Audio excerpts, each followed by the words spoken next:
Un hermoso y lindo miércoles. Ya entramos al último día del mes, ya 31 de julio. Y el tiempo pasa rápido.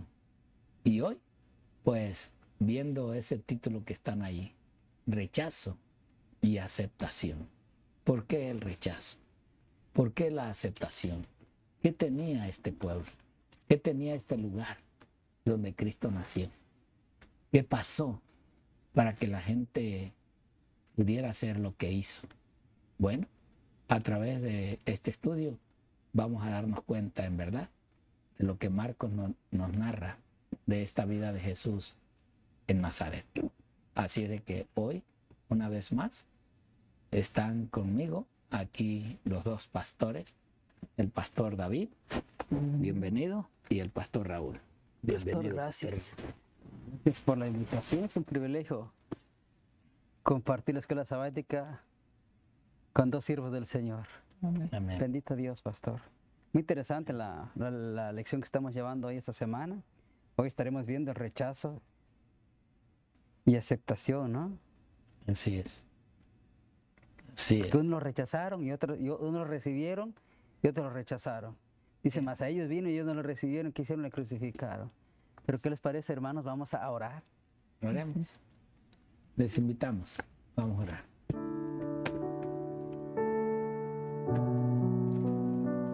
Nuestro Dios que estás en los cielos, santificado sea tu nombre. Muchas gracias en esta hora porque nuevamente nos permites poder estudiar la lección de escuela sabática en este último día del mes de julio. Y gracias que nos puedas dirigir y vamos a estudiar y que la audiencia pueda comprender en esta hora el significado de Cristo Jesús en nuestra vida. Que para muchos lo rechazaron, pero otros lo aceptaron gustosamente. Hoy en día estamos igual y esperando que nosotros podamos ser de aquellos que aceptemos a Cristo gozosamente en nuestra vida. En el nombre de Jesús. Amén. Amén.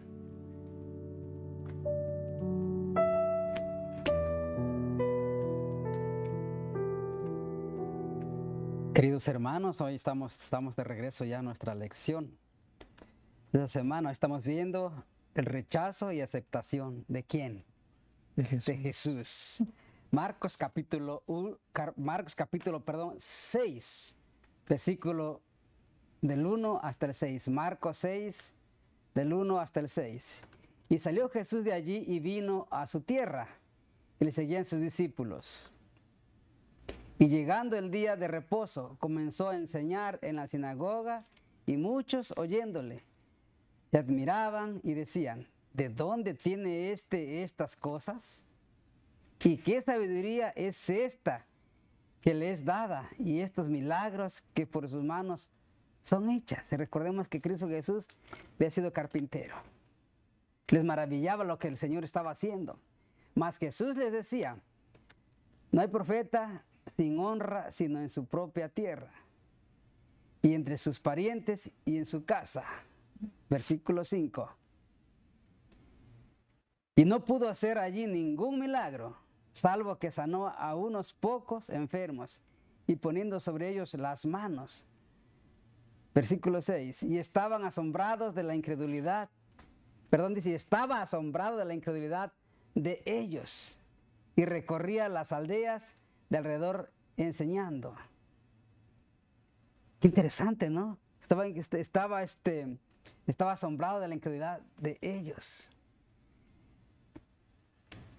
Pero dice la lección que suele ocurrir que cuando un habitante de un pueblo pequeño se vuelve popular, sus conciudadanos no le brindan toda su atención cuando está de visita. Interesante.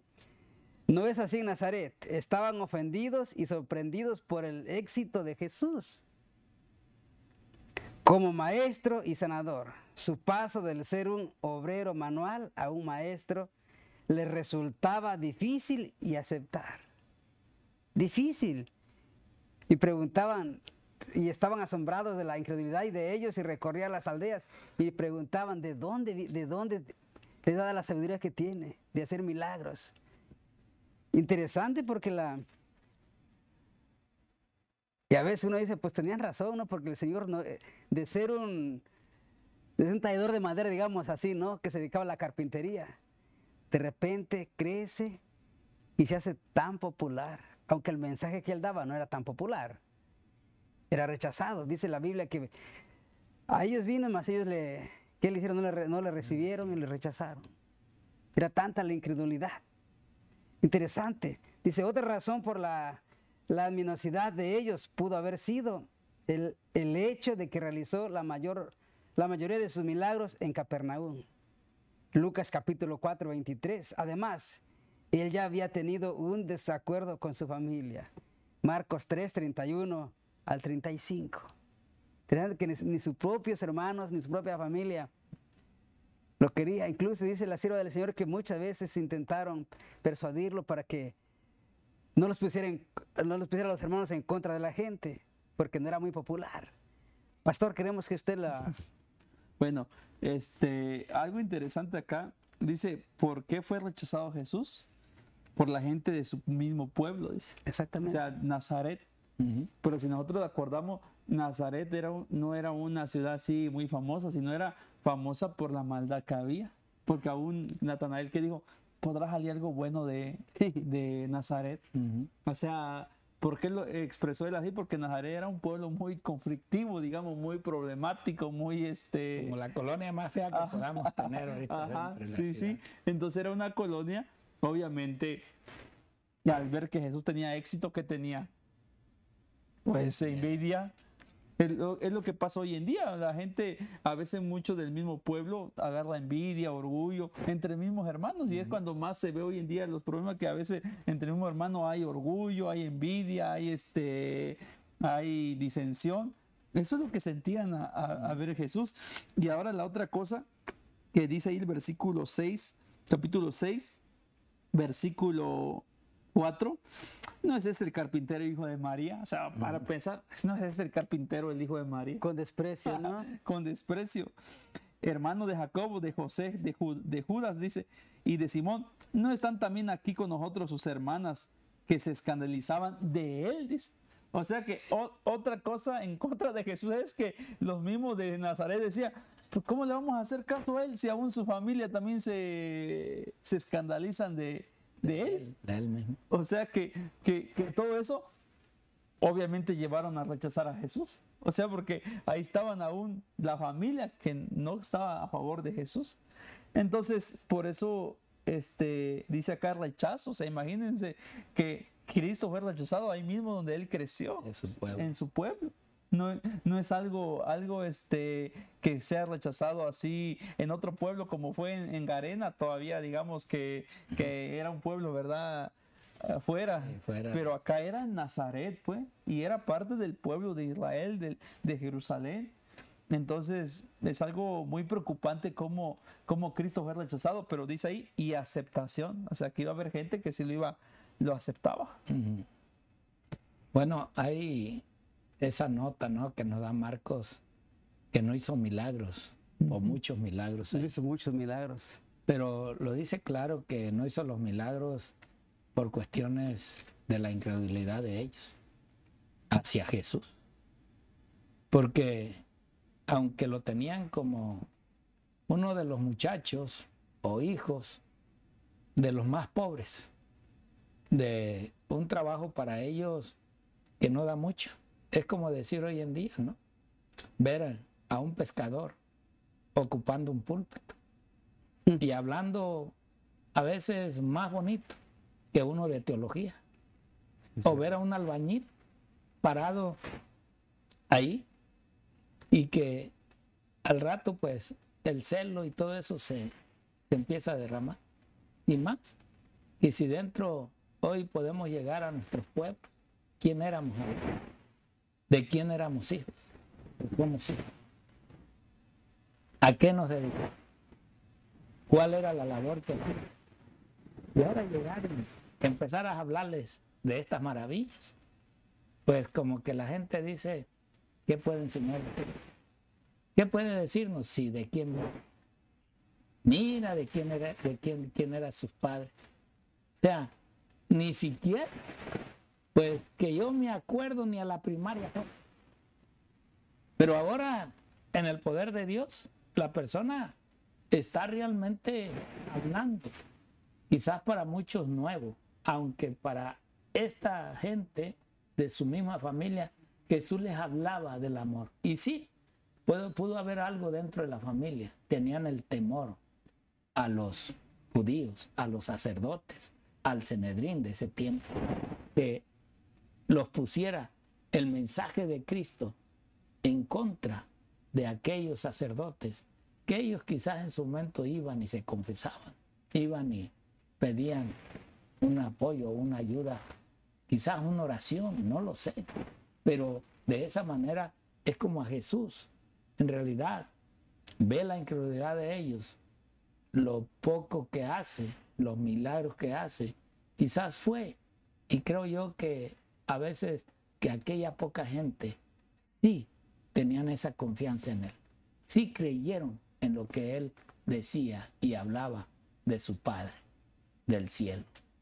Mensajes que realmente ayudaban a la vida de aquellos creyentes, de aquellos que ponían su fe en Dios. ¿Tienen algún comentario más? Sí, nomás la última que vine hablando ahí, pastor, de la muerte de Juan el Bautista, que también ahí viene en la lección. Dice, después llamó Jesús a los 12 y comenzó a enviarlos, 6-7 de Marcos, en 12:2, y le dio autoridad sobre los espíritus inmundos, y les mandó que no llevasen nada para el camino, sino que solamente, dice acá, bordón, ni alfombra, ni pan, ni dinero, ni cinto. Entonces, acá nos habla de esto de la misión que manda a los 12 discípulos. Pero en el versículo 14 se habla nuevamente de la muerte de Juan el Bautista. Y dice, ¿qué interrumpe la marcha? ¿Qué contraste existe entre la misión de los 12 apóstoles y la decapitación de Juan el Bautista? O sea, algo interesante porque acá Juan el Bautista vemos que está encerrado, ¿verdad? Y ya está en la cárcel por Herodes. Pero porque Juan le decía la verdad a Herodes. Entonces, ahora acá en la muerte de Juan el Bautista, ¿verdad? Dice que siempre acechaba a matar a Juan, pero no hallaba la oportunidad cómo lo iba a hacer, sino fue en la fiesta de su cumpleaños, dice. Pero entonces, algo interesante es que Juan está en la cárcel y los discípulos de Jesús, ¿verdad? Salen ahora sí, ya los manda, porque ya ahora sí, acá prácticamente ha acabado el ministerio de Juan. Eso es lo que está dando a entender Marco. Por eso dice, ¿qué contraste hay? O sea, manda a los 12 porque inicia ahora el ministerio de Jesús. Ahora sí ya tiene a los 12 ya completo, digamos, ya está ya el equipo completo. Pero ahora acá, Juan el Bautista acaba ahora su ministerio.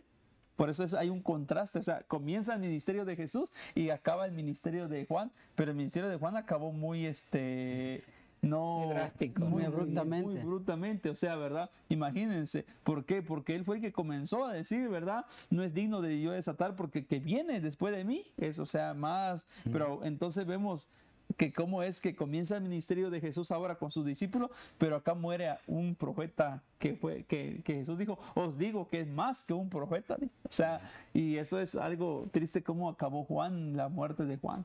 Y es lo que por eso dice acá. Entonces dice, pero Juan el Bautista no tenía un vínculo tal con Herodes y la familia de este. La muerte de Juan se describe de una manera impactante, detallada, a medida que la conspiradora Herodías se aprovecha de la ambivalencia y la lujuria de Herodes. Dice, la hija de Herodías añade el escandaloso plan con una grotesca solicitud que quiere la cabeza de Juan el Bautista que le fuera traída en un plato. Dice.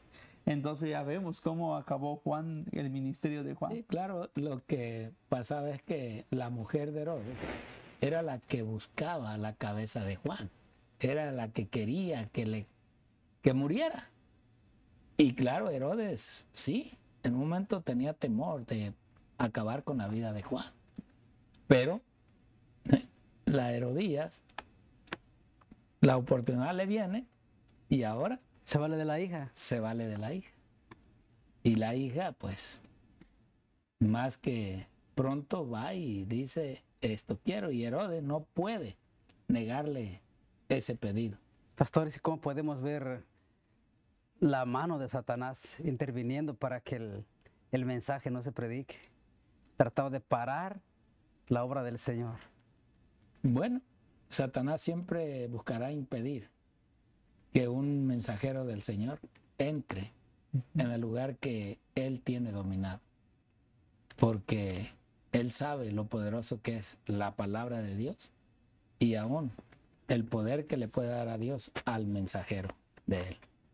Entonces, esto tenemos que entender que Dios está dispuesto a ayudar al que realmente lo busque. Amén. Y bueno, nos dice acá el libro El deseo de todas las gentes, en la página 206, dice lo siguiente: las palabras de Jesús a sus oyentes en la sinagoga llegaron a la raíz de su justicia propia, haciéndoles sentir la amarga verdad de que se habían apartado de Dios y habían perdido su derecho a ser su pueblo. O sea, esas palabras quizás ciertas, pero al mismo tiempo hirientes al Sanedrín, a los sacerdotes de ese tiempo. Ahora, esto no se tocaba en el corazón. Sentirse heridos por aquel hijo, según ellos, del pecado, y aún sabiendo quién era su familia, pues ese era el temor, creo que en su momento, de la familia de Jesús, de sus hermanos, de su madre, de sus hermanas, que en momentos buscaban de que no lo identificaran a él con ellos y que el Sanedrín sí iba a actuar, que actuara solamente en contra de él, pero no con ellos. Y esto fue lo que llevó a Jesús a ver que la fe de su familia, la fe de este pueblo, no era realmente íntegra. Por eso ella dice, cada palabra cortaba como un cuchillo, mientras Jesús les presentaba su verdadera condición. Ahora, despreciaban la fe que al principio les inspirara. No querían admitir que aquel que había surgido de la pobreza y la humildad fuese otra cosa que un hombre común. Ahora no, dice ser hijo de Dios, pero de hijo no tiene nada. En realidad, todo lo que hace lo hace por el poder del demonio. Y así era como era criticado Jesús. Y hermanos, esto me lleva a entender, y yo siempre digo que esa vida de Jesús, como hijo de Dios, como el Rey de Reyes y Señor de Señores, él mismo dijo, si así hicieron con el árbol, ¿qué no harán con la rama? Entonces, cuando algo mal nos viene, miren, demos la honra y la gloria a Dios, que es así, de esa manera, no más cuidado, no vaya a ser que en realidad se te critique o hablen de ti por lo mal que haces o lo mal que actúas. Eso es lo que debemos atemorizarnos, de no deshonrar a Dios, sino de vivir en honra y gloria a Dios. Y si viene entonces la crítica, recíbela, pero en el amor del Señor, y que sea realmente para vivir una vida santa. Aún la misma palabra de profecía nos dice en el libro Primeros Escritos. Miren lo que dice. Satanás y sus ángeles cegaron los ojos y ofuscaron la inteligencia de los judíos, excitando a los principales y a los gobernantes del pueblo para que le quitaran la vida al Salvador. Fíjense. Vi que muchos magistrados y ancianos creían en Jesús, pero Satanás les impedía confesarlo, pues temían al oprobio del pueblo más que a Dios. Es ahí donde la fe no penetra, es ahí donde el temor perturba esa fe que debemos de tener. Porque si vemos la vida de los apóstoles, ellos murieron. ¿Y cuántos otros de casi nuestro tiempo también murieron en la fe? Unos quemados, otros aserrados, otros colgados, otros comidos por los perros, otros trozados por jalones de los caballos. Hermanos, y todo lo dieron por Cristo Jesús. Y este temor que hay, que no vayan a hablar de mí. No, hermano, si estás en el Señor, deja que hablen de ti, deja que te critiquen, que al fin y al cabo, a quien honras con tu vida y tu testimonio es a Dios y no a los hombres. Y termino quizás con esta última lectura. Esta lectura que está en el libro El deseado de todas las gentes. Dice así: el mensaje de los discípulos era el mismo que el de Juan el Bautista y el de Cristo mismo. El reino de los cielos se ha acercado. No debían entrar en controversia con la gente acerca de si Jesús de Nazaret era el Mesías, sino que en su nombre debían hacer las mismas obras de misericordia que él había hecho. Y vaya que si no había esa disputa allá en Israel. Ese es el Mesías. Cristo es el Mesías. En realidad es el prometido de Dios. Ya no había que entrar en esas discusiones. Simplemente hacerlos ver lo que ese hombre hacía para el bien del pueblo y para el bien de la humanidad. La pregunta es, ¿tú qué piensas de Cristo? ¿Qué piensas de aquel que se fue, pero que prometió que va a volver? ¿Qué quieres que él haga contigo el día de su regreso? Que Dios te ponga su espíritu y te dé discernimiento de quién en realidad es Cristo. Que Dios te bendiga y el Señor te bendiga. Amén.